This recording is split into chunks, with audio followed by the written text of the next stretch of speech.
Bienvenue à tous sur ma chaîne. Je suis. J'espère que vous allez bien et que tout se passe bien. Désolée pour mon absence. J'avais beaucoup de choses à gérer dans ma propre vie. Voilà. Si je peux dire ça comme ça. Aujourd'hui, on va pas avoir de thème précis et tout. On va juste discuter, voilà, entre nous. Voilà. Je vais répondre à vos questions et puis je vais envoyer quelques petits additifs. Je vais aussi aborder quelques petits sujets, quelques petits thèmes. Donc, sans plus tarder, nous pouvons commencer.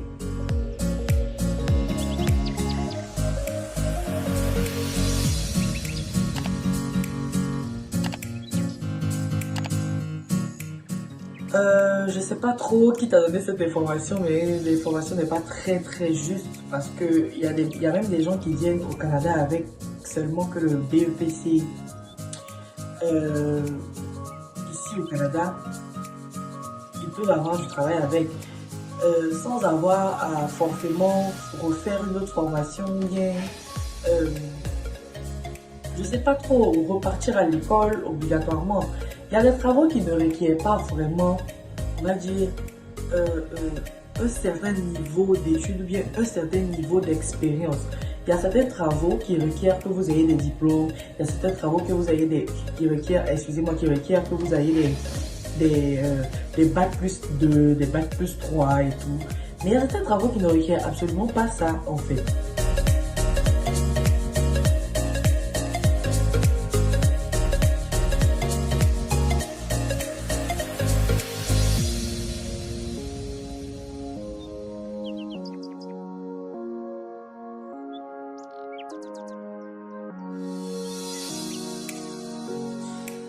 Alors, l'agroalimentaire, je suis pas sûre que ce soit un secteur en pénurie. Je sais pas, hein, mais je suis pas sûre que ce soit un secteur en pénurie au Canada parce que si c'est pour de l'alimentaire, il y en a en fait. Si c'est pour de l'agroalimentaire, il y en a. C'est pas un secteur où on demande en fait des gens pour venir travailler. Voilà. Mais bon, si tu as envie de faire une carrière en agroalimentaire au Canada, il n'y a pas de problème.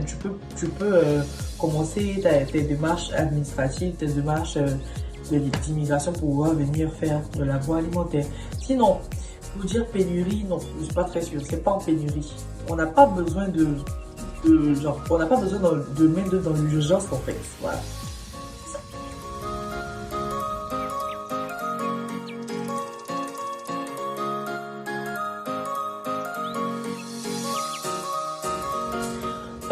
Je pense que j'ai déjà un peu effrolé le sujet dans ma vidéo où je parlais de l'arrivée et tout, où je parlais de la police d'immigration. Donc je vais mettre la vidéo pour toutes les personnes qui n'ont pas encore vu la vidéo. Je vais mettre la vidéo dans le i quelque part à gauche ou à droite, je sais pas trop où ça va se situer, mais en tout cas la vidéo va apparaître là.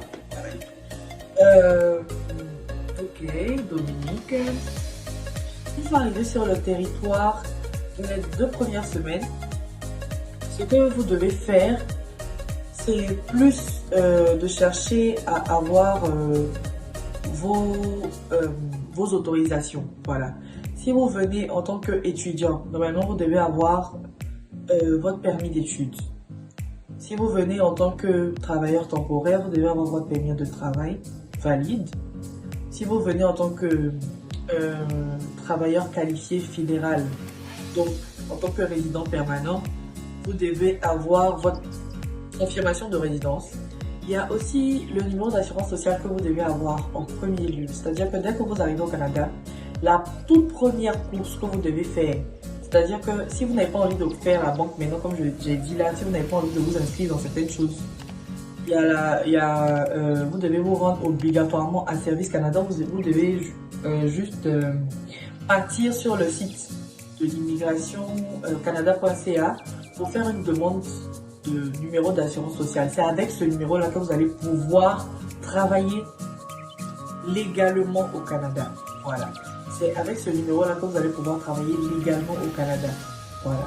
Si jamais il y a un litige avec un de vos employeurs et tout, si vous devez partir en justice, ce que je ne souhaite à personne d'ailleurs, c'est avec ce numéro-là qu'on va vous prendre au sérieux. Parce que si vous n'avez pas de numéro, que vous travaillez pour quelqu'un, La personne est libre de faire ce qu'il veut puisque vous n'êtes pas en règle en fait avec la société. Donc pour être en règle en premier lieu, il faut avoir le numéro d'assurance sociale pour pouvoir travailler.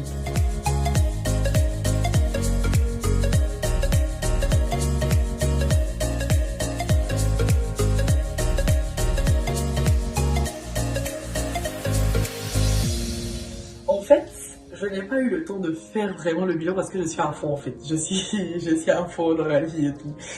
C'est, c'est un peu compliqué. Je n'ai pas eu le temps de vraiment faire un bilan, mais en tout cas pour le peu que j'ai vécu depuis que je suis ici,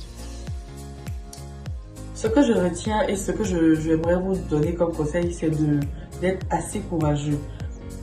Assez courageux parce que déjà, pour des gens qui vivent dans des villes anglophones et qui sont francophones à la base, c'est pas du tout facile en fait. C'est pas du tout facile parce que il y a le barrage linguistique. Quand vous ne comprenez pas, si vous ne parlez pas la même langue, vous ne pouvez pas vous comprendre. Voilà.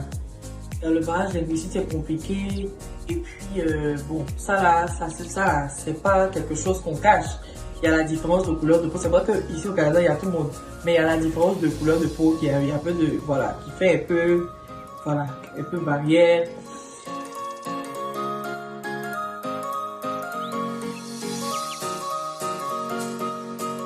Ici, il y a beaucoup de restrictions. Il y a beaucoup de restrictions ici. Il y a, il y a le fait de ne pas taper l'enfant, il y a le fait de ne pas le crier dessus, parce qu'ici, on se dit que tout joue avec le mental.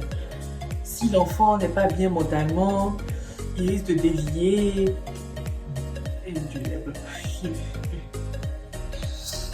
Il risque de dévier et tout. Donc ça fait que les enfants, pour ceux qui ne comprennent pas encore, ok, on peut toujours les canaliser, mais pour ceux qui comprennent, ils abusent en fait du système. Voilà. Parce que là, limite, ils ne respectent plus leurs parents. Ils font ce qu'ils veulent parce qu'ils savent que si jamais le parent crie trop fort ou bien si jamais le parent le tape, il sait ce qu'il doit faire. Donc, c'est vraiment compliqué. Quand vous immigrez avec un enfant à bas âge, vous pouvez encore, en tant que parent africain, j'insiste, parent africain, parce que c'est ça, c'est pour moi là que je ne connais pas pour les autres.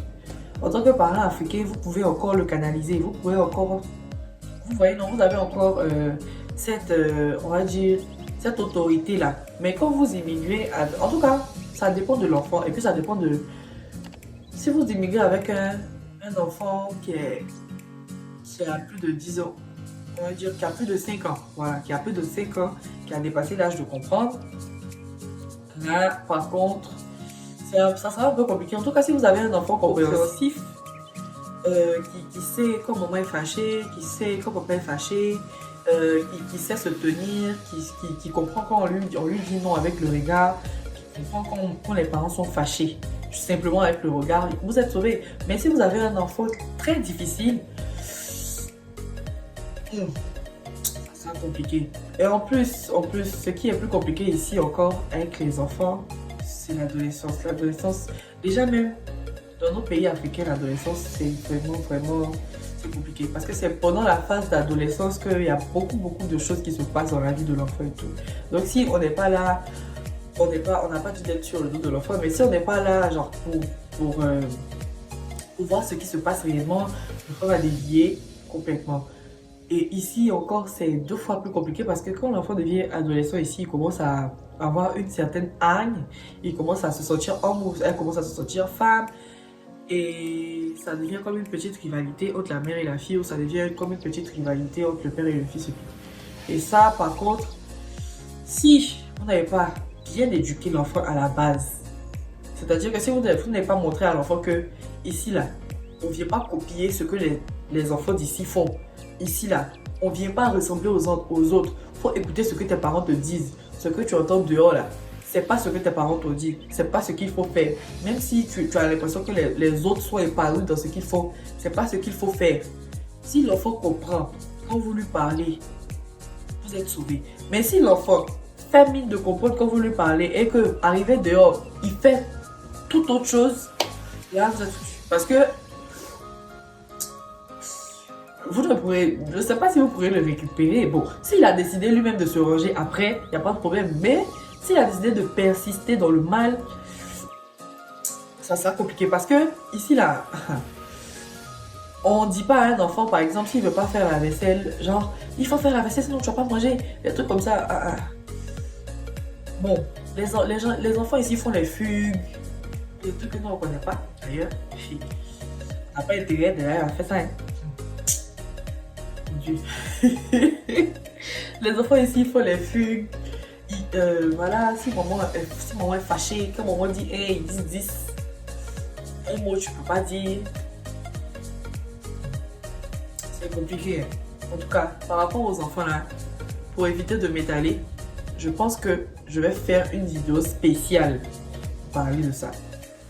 Je pense que je vais faire une vidéo spéciale pour parler de ça. Donc, attendez-vous à moi bientôt en fait sur ce sujet-là. L'éducation des enfants au Canada, comment est-ce que ça doit se passer? Voilà, je vais vous donner quelques petits topos. Voilà. Je vais vous donner quelques petits topos, comment vous orienter et tout. Parce que c'est pas facile. C'est pas facile du tout. Voilà. On cherche un avenir meilleur pour nos enfants, c'est pour ça qu'on les envoie ici. Et tout. Mais aussi le système africain et puis le système européen et américain, c'est pas le même système. Voilà, ce sont pas les mêmes systèmes et tout. Donc aussi, quand on est dans le pays des gens, il faut respecter leurs lois, il faut respecter leurs règles. Parce que si tu ne respectes pas ça, ils vont te retirer ton enfant. Et si on te retire ton enfant là, ça sera 2 fois plus compliqué. Ça sera 2 fois plus compliqué, tu seras affiché. C'est trop complexe. Voilà, c'est trop complexe. Voilà, c'est tout pour aujourd'hui. J'espère que la vidéo vous aura plu. Je vais encore une fois relancer. Ça sera de la partie 1. Voilà. Donc je vais encore une fois relancer le sondage, si je peux dire ça comme ça. Posez-moi des questions sur le Canada, sur l'immigration et tout ça. Ce que vous voulez savoir, vous allez me demander. Comme ça, je vais refaire une autre vidéo avec d'autres questions pour pouvoir mieux satisfaire en fait votre curiosité. Pour ceux qui veulent venir, ou bien encore mieux vous éclairer pour ceux qui sont arrivés il n'y a pas très longtemps. Voilà. C'était moi, c'était Priscilla Orange. J'espère que vous allez bien, comme j'ai dit au début. Passez une bonne journée si vous êtes encore en journée. Bonne nuit si il fait nuit. Passez un bon après-midi si il est l'après-midi chez vous. Alors, bye bye!